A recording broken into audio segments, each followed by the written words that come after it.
You serious? What's your favorite scary movie?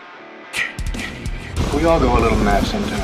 Get away from her, you bitch! Hi, I'm Chucky, and I'm your friend to the end. This is my boomstick! Swallow this.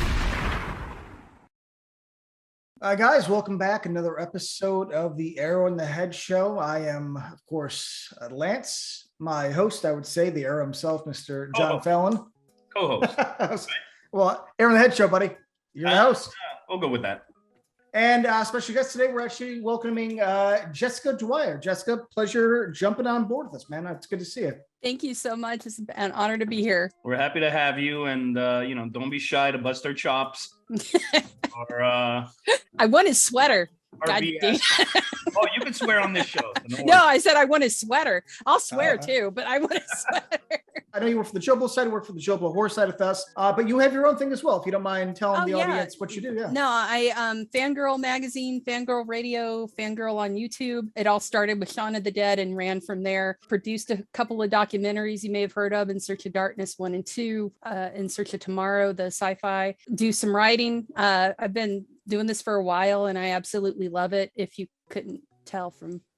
Just did an episode of WTF Happened to This Horror Celebrity, all about Robert Englund, and had a fantastic interview with him that I did a couple of years ago that we got to share with everybody. That was an exclusive for Horror Hound Weekend. Definitely. We'll put that link in the description as well, so people want to check it out. The video and the interview following will be in the description. So, because it's a great one. Definitely. But before I get ahead of myself, so we did Final Nightmare, Wes Craven's New Nightmare. Yay. Now we are tackling today the Nightmare on Elm Street remake from 2010. But before we jump into that, Lance, let's not break tradition. What are you drinking, my friend? So I went and got Cigar City, which is out of Tampa.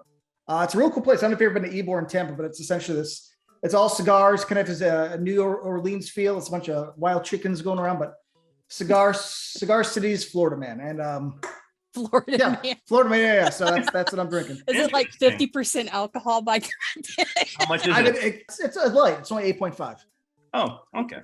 But what about you, John? What are you drinking? I've been doing something new. I've cut out every kind of alcohol except vodka, water, with a dash of lemon. And I'm going that way. Don't judge me. I see it in your eyes. Don't judge me. Yeah, man. Yeah. But it's Diet Mountain Dew. I'm really rocking. You're rocking like Dawkins, yeah. That's awesome. Caffeine. Cheers. Cheers. Cheers. And cheers to all of you watching. Thank you for coming back and not having us canceled. So we appreciate it. Hello, my friend! Samuel Bayer, the director of the Nightmare on Elm Street remake, is of course the director of one of my favorite music videos, Smells Like Teen Spirit by Nirvana. As I'm sure you guys know, and you guys watching, listening, it's the only feature he's ever directed. He was actually coaxed into directing the Nightmare on Elm Street remake by Michael Bay, who kept harassing him. He's like, nah, I'm not interested.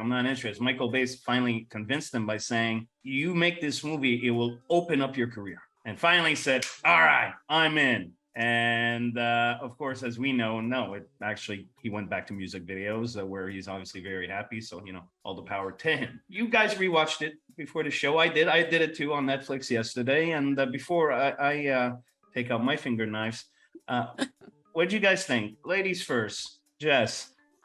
So I don't hate this movie like a lot of people do.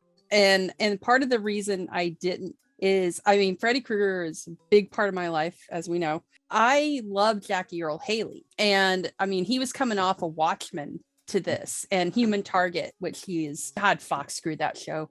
But anyway, I was very excited about this because there was really no way you could replicate Robert Englund as Freddy Krueger. You just couldn't. So I like that they decided to try something different and went with a more realistic looking Freddy. I got to go on the set and see that makeup in person and see the filming in person. It was really disconcerting up close because Jackie Earle Haley has these ridiculously blue, creepy eyeballs that are just really, really blue. And when you're up close to a guy with his face just wrecked like that, and he's got these eyes that just pierce you, it was really just disconcerting. Like, oh, and other thing was part of his head was exposed. He has a bald head, and he didn't have the makeup all the way up to here. So from here to here is this bare head, and it was just bizarre. Did he have the green screen in his face? He did have he had like a little patch of it right here. So when he's talking in the movie, you see a little bit of sinew because the cheek has been burned out, and you see like in here, and that's where that was.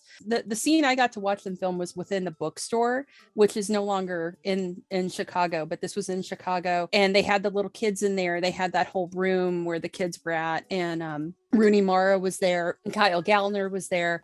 Rooney Mara was all just badassed out. And this was prior to her doing the girl with the dragon tattoo, but you could tell she was just ready to go do badass stuff in film at that point. She actually stated that she hated making that film, and she almost quit acting because of it. You could tell she had some anger going on, but she was really sweet to me. She was out to prove herself. I really liked the reality aspect of it with the makeup, and I also liked they took Freddy back to like what he originally was, which was the pedo, the most horrific child rapist, basically. And that kind of went away, and like over the years you see people dress their babies up as Freddy Krueger. That's really cute, but do you remember what he was? And like everybody had seemed to have forgotten. And they don't really say in the book. I have the book from like a million years I ago. have the one with the 3 movies in it. Yeah. In the book, it's stipulated like clean that yes, he's a child molester right out the gate. But in the original 1984 Nightmare on Elm Street, I don't remember child molester, child killer. Yes, not molester. But you can tell that something happened with him and Nancy. Like that's heavily implied, and Tina too. I loved, and I wish they'd kept this in, because I think that the alternate ending that's on the DVD and the Blu-ray is way more effective when he does that whole "I'll make it the way it was, don't worry," and he changes himself back, and it's sweet little Jackie Earle Haley with the hair and everything, and it's like, oh, that's the real monster. The thing that I didn't like about the new Nightmare on Elm Street, the 2010 remake, was it looked chintzy in parts. I mean, it was pretty filmed, but it didn't feel as nightmare-y, I guess is a word. Like the other glossy, films. Very glossy. Yeah, it was too clean. You have like movies like The Dream Master and The Dream Child and things like that, where they're very much a care. The look is very much of their time. The remake just didn't feel that way, and it suffered for it. It felt rushed. It's only like an hour and 30 minutes long. It's not even an hour and 45 minutes. But the original Elm Street was also fairly swift, if memory serves me right. I'm trying to remember how quick it was that was. like. But I was surprised. I was just surprised by how quick, like it just boom, boom, boom. We're killing off everybody. Okay, it's at the end, and that's it. Yeah, pretty much. More so, it just, I think the script failed it. Well, the script was what's the name of the gentleman?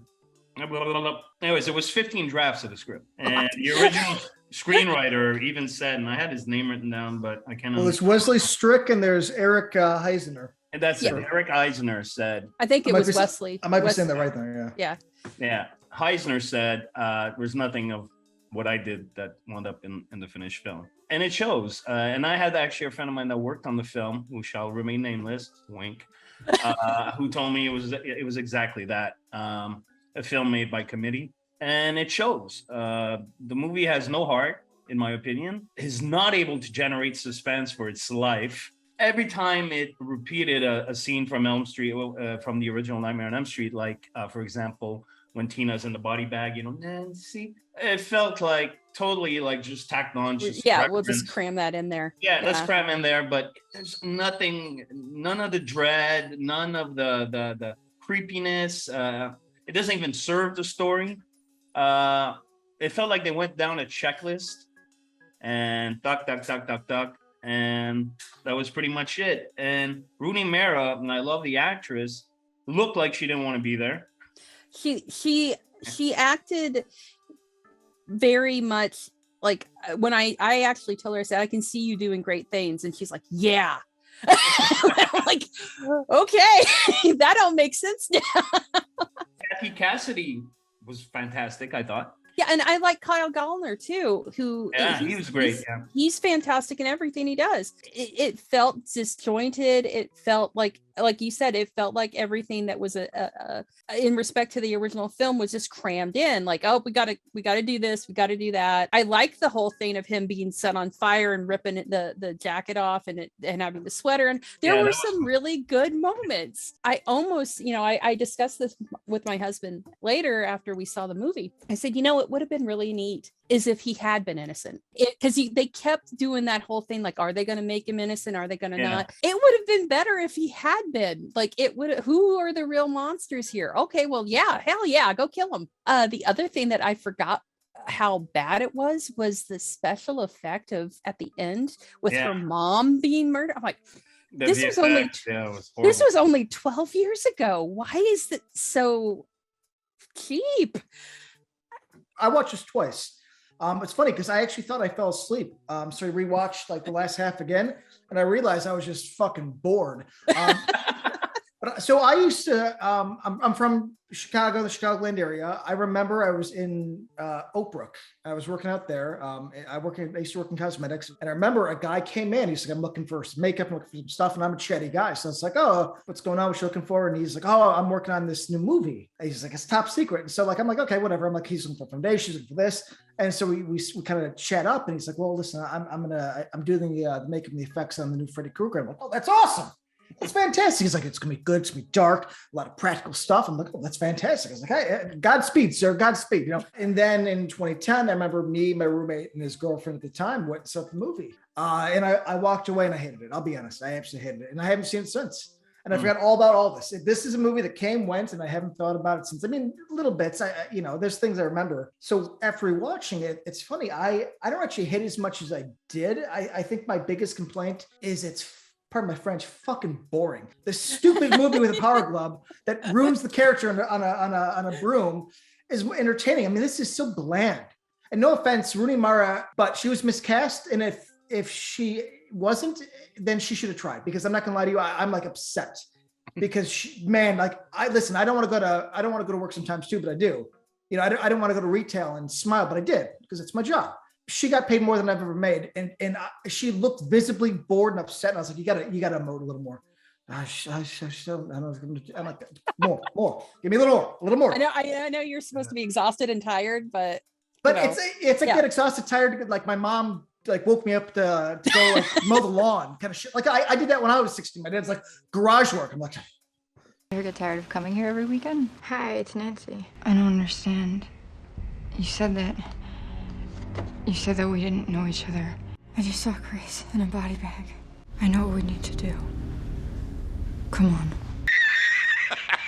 on. No heart. And I didn't know about the rewrites, but even so, it doesn't surprise me knowing more about them just butchering the script. Yeah, well, the effects guy's like, it's gonna be unpractical, and I believe him. So clearly, it was tinkered with. But I don't know. I almost think that the era that I grew up in, which was the high concept, which is a movie has a sentence to sell you. What about a dream serial killer with knives for fingers? Right? I was like, oh, okay, cool, let's rock it out. This worked in the 80s, but you don't know how to kind of segue into a new era. So it always felt dated and awkward. Like his sweater, it's like, this makes sense in the 70s and 80s because these colors made sense. They don't exist in 2010. I was around. I grew up. They don't exist. So this doesn't make you're any sense. Wearing one right now, bro. Yes, as a costume.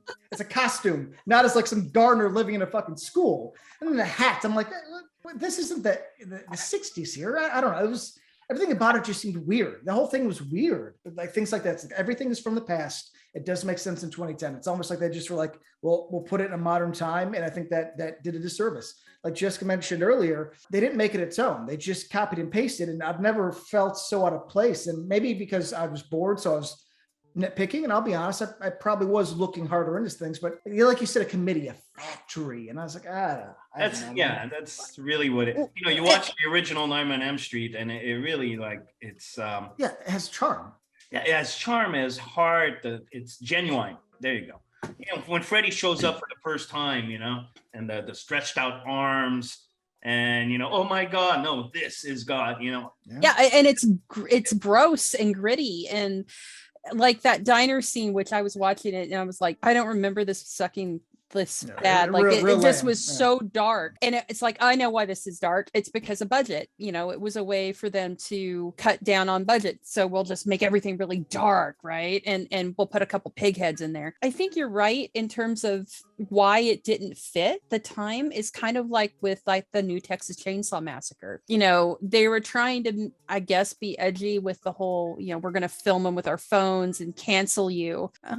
You know, and so it kind of felt weird because but hold on, let me say this. So I like that. I like the new Texas Chainsaw because I think it's stupid though. Like I think it's just a dumb movie, and I was like laughing at it. Like, this is so boring, I can't laugh at it. I can't make fun. I'm like, this is stupid. I don't even like this movie, but I do. That's the balance I'm looking for. Either make a great movie or make something shitty that I could, I don't know, take an edible and like have a good time. We were talking about the edits to the script and the cuts, and also another added scene that wasn't in the movie was originally Freddy dying in the hospital. Yeah. And I'm like, oh, why didn't they leave that in there? That's different. You know, he was still around. He was in a coma or something, and that gives a little bit more credence to why he would suddenly be in their goddamn dreams. Yeah. Well, that's why the hospital scene was cut out, because he winds up in the hospital after they burn him. And, you know, he's human, he's suffering, you feel empathy towards him. But they didn't know how heavy they wanted to play was he innocent or not? Yeah. And they kind of did, and they kind of chickened out. If you watch the movie again, there was more. At first, they were going to go that direction. Yes, he's innocent, but then it's bold, it's out of the box, and then they kind of like, let's pull back on it until, okay, you know what, he's not innocent. But we're going to play on it a little bit. So the hospital scene was reinforcing the whole did he do it or not game, and that's why they removed it. Yeah, I think they should have kept him. I think he should have been innocent in it. I think that would have been a really nice way for it to stand on its own and differentiate itself from everything else too. And would have just added a neat level to the character, like of why and how he's able to do what he does. But yeah, I mean, 2010 Nightmare on Elm Street to me was a disappointment in how it just kind of was, like you said, it didn't do anything. And the characters are so cookie cutter too. I mean, like, why do I give a shit if you know the kid from Twilight's killed? Well, hold on. There's only one actor in this movie that's good, and his name is Clancy Brown. I have something to say.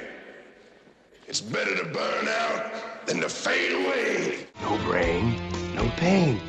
Think about it. So we spent a lot of time, how can I say this politely, shitting on it.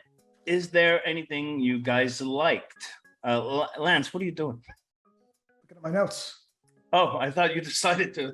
He's getting ready to read poetry. Exactly. It looks like.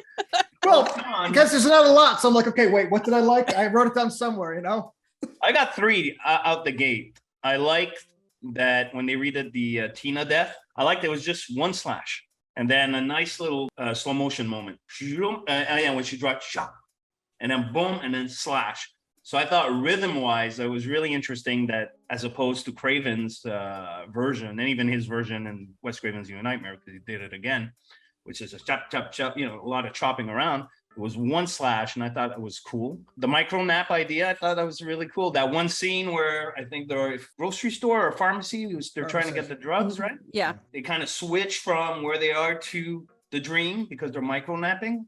I thought that was a really cool idea that all the other Nightmare on Elm Street movies have never brought into the game. And I like the little references to the franchise. You know, somebody's called Kristen. How's this for a wet dream comes up at a certain point. Didn't they do the line from Freddy versus Jason, welcome to my world, bitch, or something like that? Yeah, she says it. Nancy says it, actually. Because you're in my world now, bitch.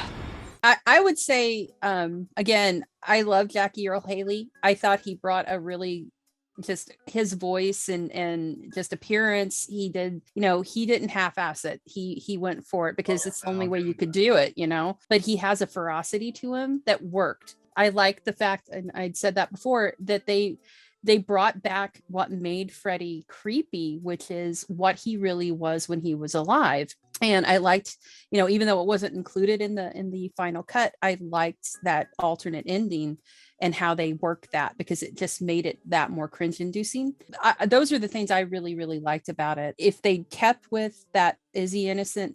Is he not? And they made him innocent, I think it would have been a wholly different affair, and it made it a better movie. Lancey Poo? The pharmacy scene where it's cutting back and forth, and I obviously it's on a program camera, because I was like watching it dead on. It was flawless in terms of the editing. So clearly it wasn't a steady cam. It was on an operating thing. I thought that was really cool. I seriously, I like Jackie Earle Haley a lot.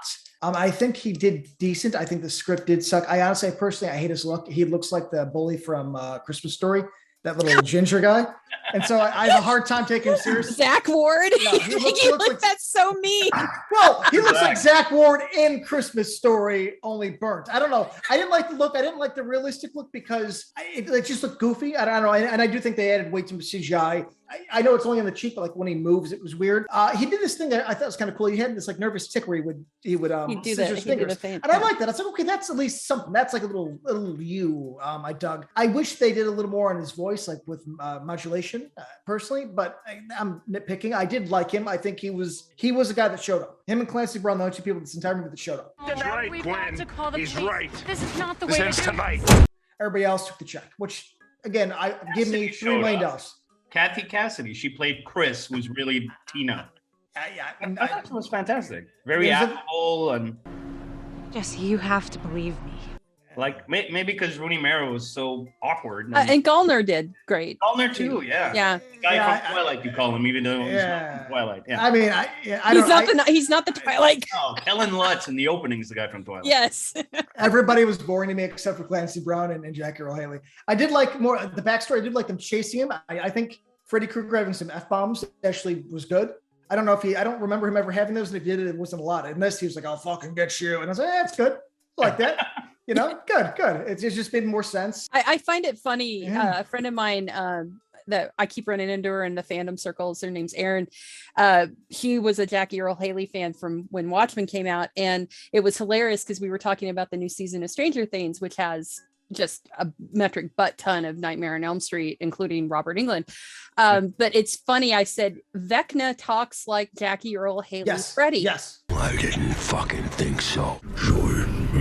His grunts that he does, and I'm like, Jackie Earle Haley is great when it comes to his voice work. The movie made a ton of money. It made 4 times its budget back. Yeah, exactly. And I think it sold out midnight screenings and everything, and they made a lot of money. So like, all right, let's go back to Elm Street. But then the backlash came, and it was so severe that Platinum Dunes basically said, we're not going to do another Elm Street. And you know what? We're done with remakes. And I think they didn't make a movie for 3 years until they did The Purge, which was not a remake. Yeah, it was an original property, which is wow. 2 out of 3 remakes we both agree are good. I mean, to me, it's like, well, you deserve it because you did really well, and then you slept in, didn't do your homework, and then you like did it on the bus to school. That's what this movie is. It's like, dude, this is an important character. You tried on the first 2. You tried on Jason and Leatherface. Why did you skimp on Freddy, which I would argue, honestly, is bigger than both? I don't think anybody was cheap or lazy. I think it was a case of too many cooks.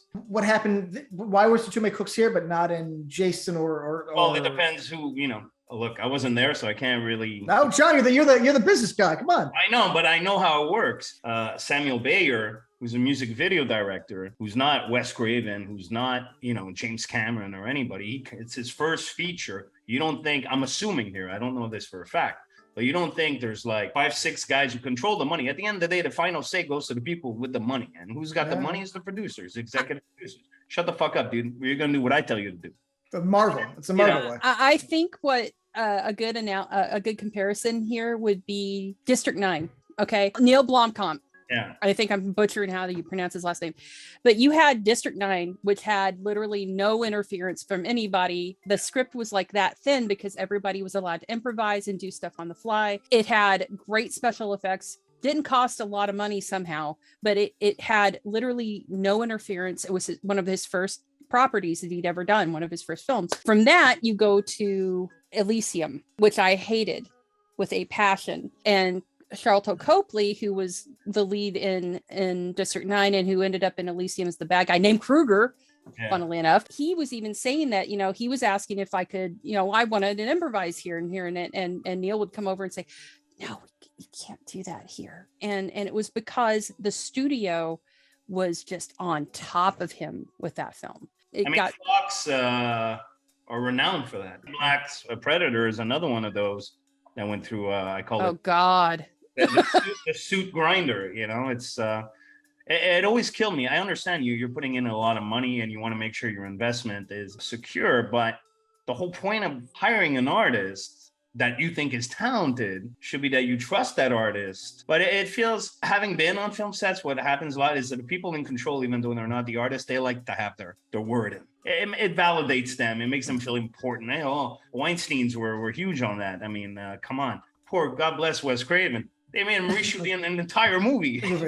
Curse. Fuck's sakes, you can't top that one. So I guess, to end it off, Freddy's dead, no pun intended. Robert Englund, I highly doubt he's going to come back. I mean, he did. Oh, Jason Blum keeps saying, I can get anybody to come back. I'll just throw like a butt ton of money and he'll do it.